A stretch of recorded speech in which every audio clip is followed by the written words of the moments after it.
Hello বন্ধুরা, good morning. আবারও একটা নতুন ব্লগে তোমাদের স্বাগত। এর আগের ব্লগে তোমাদের আমি দেখিয়েছিলাম যে আমি কলকাতা থেকে পুরী পর্যন্ত গাড়ি নিয়ে চলে এসেছি এবং সেই রোড তোমাদের পুরোপুরি দেখিয়েছি, পুরোটাই আনকাট দেখিয়েছি। আর এই ভিডিওতে আমি তোমাদের দেখাবো পুরীর থেকে আমার হোটেল যেটা ছিল সান্তানা, সেখান থেকে আমি চলেছি কোনারক সান টেম্পল এর পথে। এই রাস্তা আমি তোমাদের পুরোটাই দেখাবো। আমি অলরেডি বেরিয়ে গেছি আমার হোটেল থেকে। এখন পুরীর রাস্তাতেই রয়েছি আমি। ভেতর দিয়ে জাস্ট আমি ক্রস করলাম এখন পুরী। পুরীর যে আহ, ক্রিকেট স্টেডিয়াম রয়েছে সেই স্টেডিয়ামের পাশ দিয়ে আমি জাস্ট ক্রস করে বেরিয়ে চলে আসলাম। এখান থেকে এখন আমার পুরী সান টেম্পল, যেটা কোনারক সান টেম্পল, সেটা 32 কিলোমিটার দেখাচ্ছে। আমি প্রথমে যাব কোনারকের সান টেম্পল, আর তারপরে যাব ভুবনেশ্বর। ভুবনেশ্বর এখান থেকে 56 কিলোমিটার। আর এইখান থেকে তোমাদের জার্নিটা স্টার্ট করছি আজকে আমরা। তো চলো ব্লগটা স্টার্ট করা যাক।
বন্ধুরা, আমরা খুব কাছে রয়েছি NH 316 এর।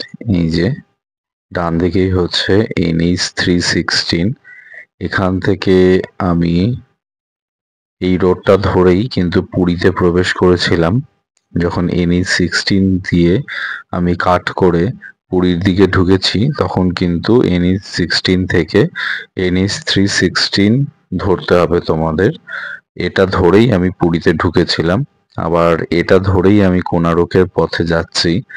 এই রাস্তাটা টু ওয়ে রয়েছে, কাজেই কোনো অসুবিধা নেই।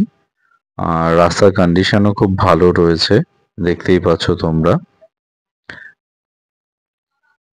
এখান থেকে সোজা আমরা পৌঁছে যাব কোনারকের সান টেম্পল।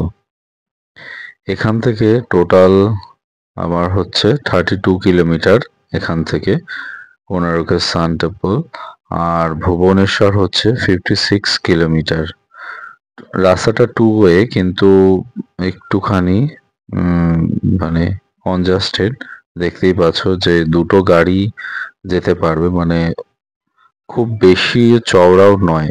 NH16 যতটা বেশি চওড়া, এটা অতটা বেশি চওড়া নয়, কিন্তু রাস্তার কন্ডিশন নো ডাউট ভালো। তো একটু বুঝে গাড়ি চালাতে হবে, কারণ অনেক গাড়ি দেখছো রাস্তার পাশে পার্কিং করা আছে। আর এখানে অনেক ধাবাও রয়েছে খাওয়ার জন্য, ছোটখাটো ধাবা রয়েছে। তো এই রাস্তা দিয়ে আমি চলে যাব। এই ডান দিকে ছিল একটা পেট্রোল পাম্প।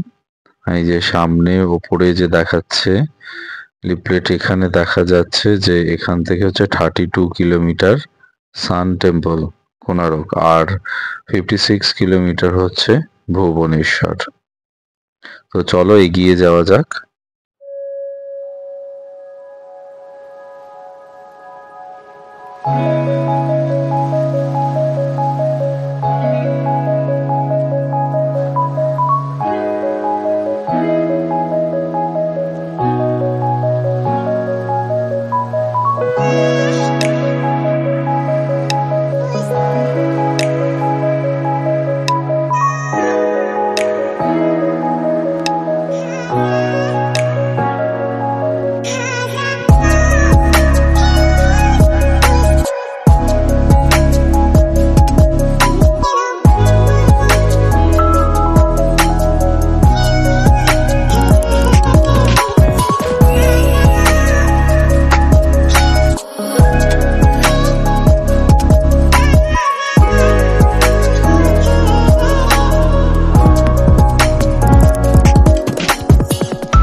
বন্ধুরা, আমরা এখন যে ব্রিজটার উপর দিয়ে চলেছি সেই ব্রিজটার নাম হচ্ছে নুয়ানাই ব্রিজ।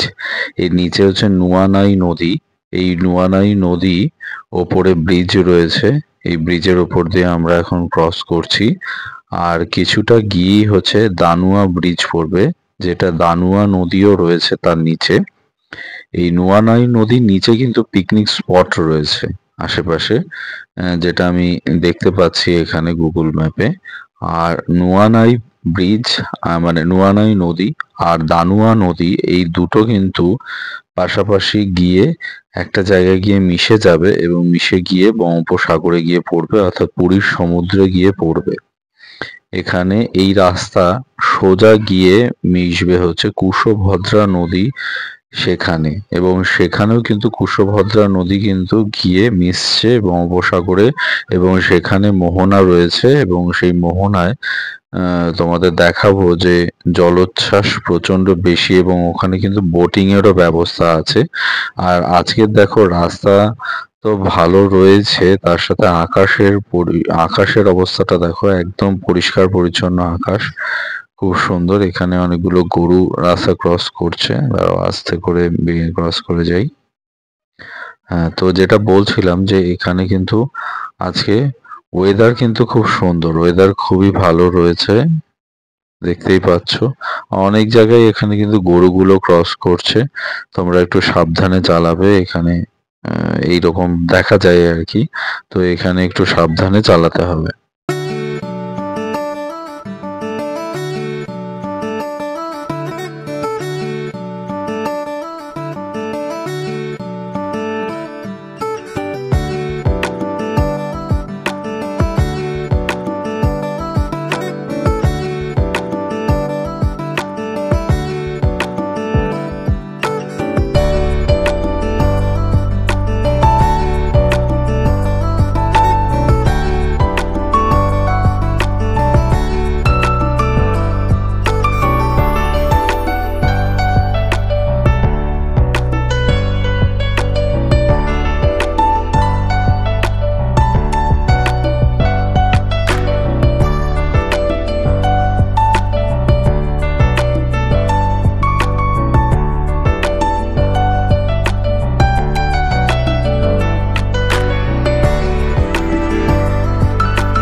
বন্ধুরা, আমরা এখন পৌঁছে গেছি কুশভদ্রা নদীর ওপর।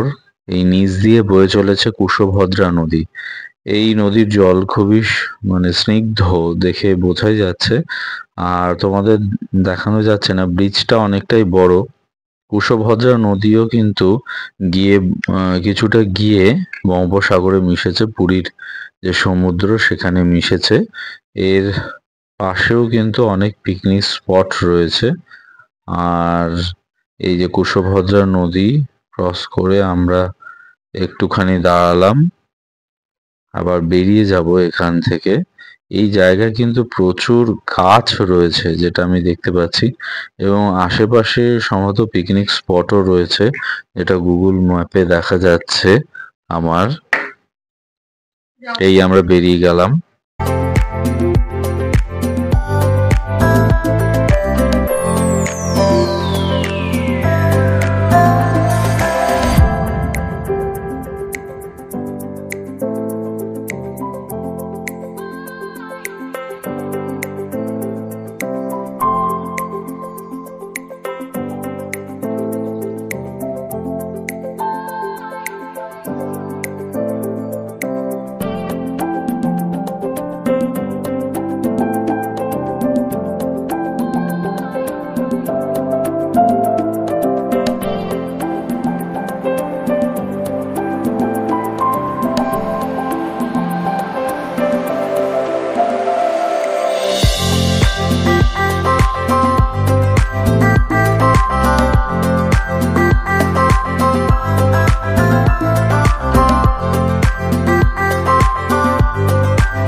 আর বন্ধুরা, যেটা বলার সেটা হচ্ছে এই রাস্তার কন্ডিশন খুবই ভালো। দেখতেই পাচ্ছ, এটা ওয়ান ওয়ে রোড, কিন্তু রাস্তাটা কিন্তু খুবই চাকাচাক রাস্তা, এবং এখান দিয়ে তুমি তোমার স্পিডেই বেরোতে পারবে।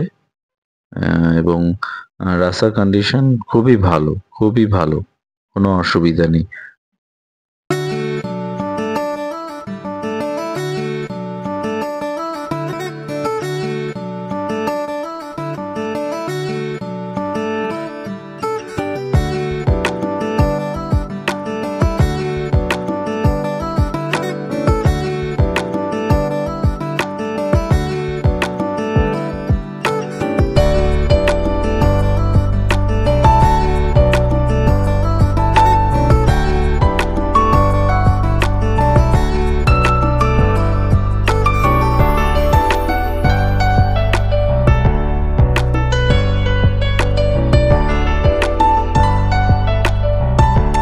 বন্ধুরা, এখানে রয়েছে একটা হনুমান মন্দির, বজরংবলীর।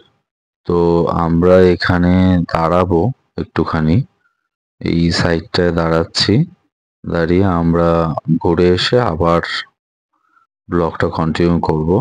আর এটার ইয়েটা কি দেখলাম না দেখলাম মন্দিরটা, সেটা তোমরা অন্য ব্লগে দেখবে অবশ্যই, সেই ব্লগে তোমাদের দেখাবো। বন্ধুরা, এই আমরা আবার বেরিয়ে পড়েছি।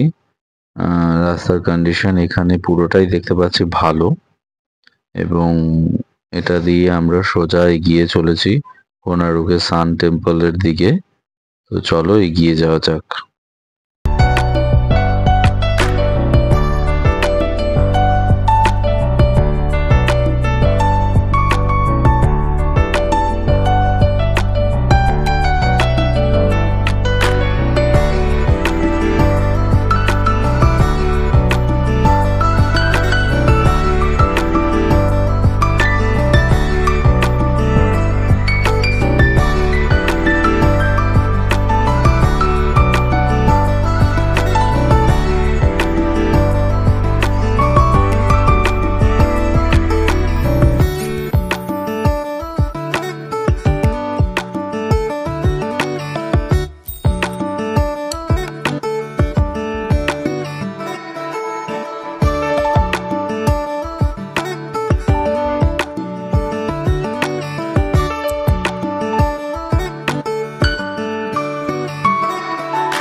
বন্ধুরা, এই হচ্ছে চন্দ্রভাগা নদীর মোহনা। এখানে এসে এই পাশ দিয়ে এসে এখানে এসেই মিশেছে। আর এখানে দেখো বোটিং এর কথা বলছিলাম, ডান দিকে দেখো বোটিং নৌকাগুলো রয়েছে বোটিং করার জন্য।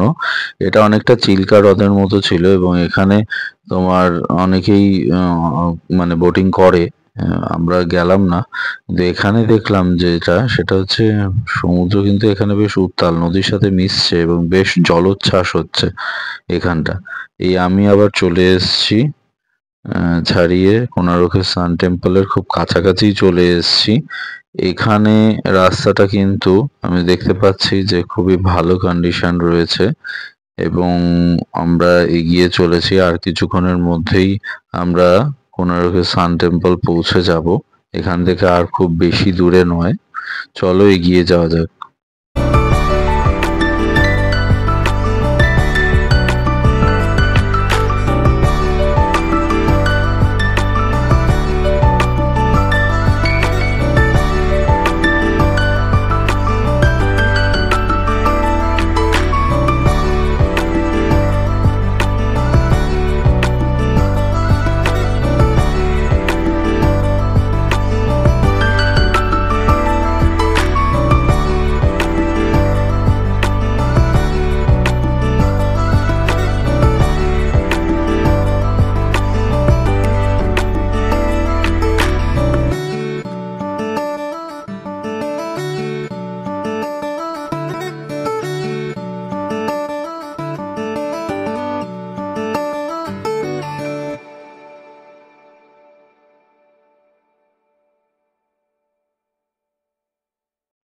আমরা কোনারকের সান টেম্পলে চলে এসেছি। দেখতেই পাচ্ছ যে সামনে বাসগুলো দাঁড়িয়ে রয়েছে। এখান থেকেই আমাদের কোথাও পার্কিং করতে হবে। একদম সামনে চলে এসেছি। হয়তো সান টেম্পলের ভেতরে পুরোপুরি গাড়ি ওই পর্যন্ত যাওয়া যাবে না গাড়ি নিয়ে, তার আগেই কোথাও পার্কিং করতে হবে। এখানে তো দেখতে পাচ্ছি বাসগুলো দাঁড়িয়ে আছে। চলো এগিয়ে যাই, গিয়ে দেখা হচ্ছে। এখানে বাঁদিকে কিন্তু কিছু হোটেল রেস্টুরেন্ট এগুলো রয়েছে। যে বাসগুলো আসলে, বাসে আসলে এই পর্যন্তই আসতে পারবে, এরপরে আর যাওয়া যাবে না। ওই যে বাঁদিকে গাড়ি পার্কিং দেখিয়ে দিচ্ছে। এই যে ট্রাভেল, ছোট ছোট ট্রাভেল কারগুলো রয়েছে দেখতেই পাচ্ছ। আমি এই বাঁদিকে নিয়ে নেব। বাঁদিকে অনেকটা জায়গা পার্কিং এর দেখতে পাচ্ছি, এই গাড়িগুলো সব দাঁড়িয়ে রয়েছে এখানে। আর এখানে তোমার আমার পার্কিং এর জন্য নিয়েছে 50 টাকা। 50 টাকা করে নেবে গাড়ি, তুমি এখানে ভেতরে গিয়ে পার্কিং করে দিতে পারো। প্রচন্ড সূর্যের তাপ এখানটায়, মানে প্রচন্ড গরম রয়েছে এখানে, ছাতা ছাড়া তো তুমি চলতেই পারবে না। কিন্তু সমস্যাটা যেটা, সেটা হচ্ছে এখান থেকে বেশ কিছুটা তোমাকে হেঁটে যেতে হবে। আর না হলে সামনে অটো স্ট্যান্ড রয়েছে, সে অটোতে করে তোমরা পৌঁছে যেতে পারো। 10 টাকা করে পার হেড নেবে। কোনারকের সান টেম্পল তোমাদের পৌঁছে দেবে। এই ট্রাভেল কারটা বেরোচ্ছে, ওই জন্য আমি এই সাইডেই পার্কিং করব ভাবছি। কিন্তু এখানটা প্রচন্ড রোদ, ওই জন্য আমি আরেকটু ভেতরে দেখি ছাওয়ায় গাছের তলায় কোথাও রাখা যায় নাকি। কারণ এখানে এইভাবে রোদের নিচে যদি গাড়ি রাখি তাহলে বেরোনোর সময় অবস্থা খারাপ হয়ে যাবে। তো আরেকটু ভেতরে আমি যাচ্ছি দেখার জন্য। হ্যাঁ, এই যে এই সামনে দেখো, সামনে কিন্তু অনেক গাছ রয়েছে। এখানে একটা গাড়ি রয়েছে পার্কিং করা।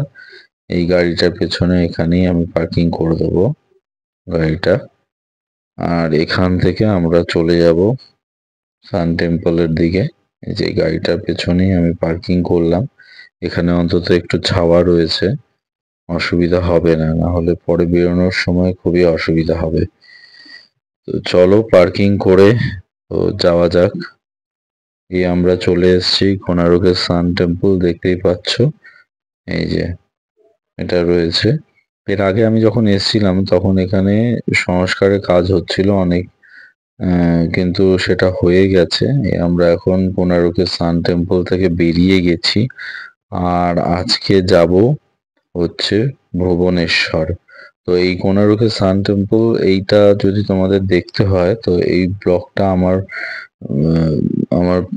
চ্যানেলেই রয়েছে, তোমরা এটা দেখে নিতে পারো। যে কোনারকের সান টেম্পলে আমরা গিয়ে কি করলাম।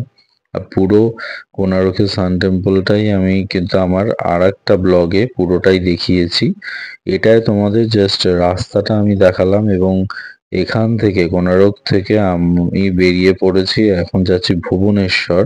তো এই ভুবনেশ্বর যাওয়ার পথে এই যে রাস্তা, এই রাস্তার কন্ডিশনও তোমাদের দেখাবো। রাস্তার কন্ডিশন নো ডাউট এখানেও ভালোই রয়েছে। আমার সামনে একটা আর্টিকা গাড়ি বেশ ভালোই টানছে, আমিও ওই গাড়িটার পেছন পেছন চলেছি অনেকটাই। সুন্দরভাবে স্মুথ ভাবে যেতে পারছি, কোনো অসুবিধা হচ্ছে না দেখছি।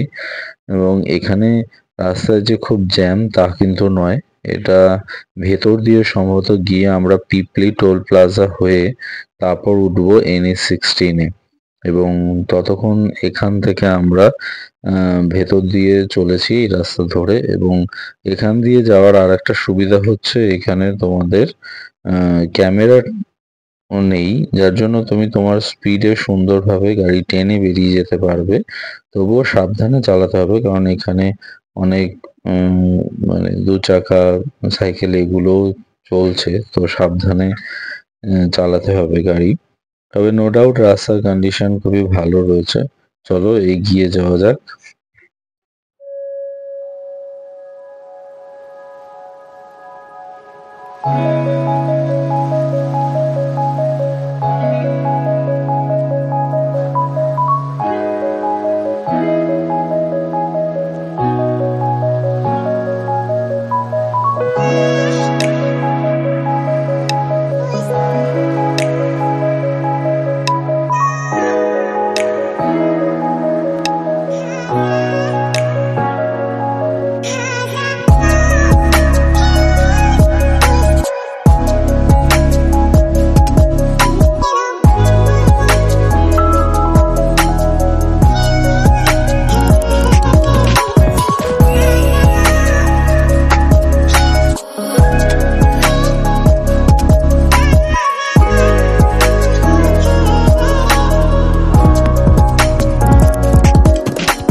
তো বন্ধুরা, আমরা এখন উঠে পড়েছি আবার NH16-এ।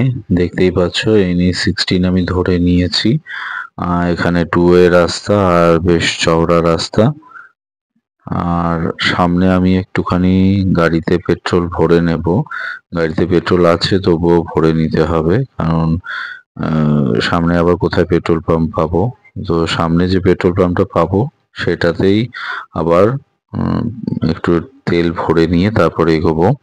তো আমি এখন চলেছি NH16 ধরে। দেখতেই পাচ্ছ NH16 এর কন্ডিশন তো তোমাদের আগেও দেখিয়েছি, যখন কলকাতা থেকে পুরী আমি এসেছি।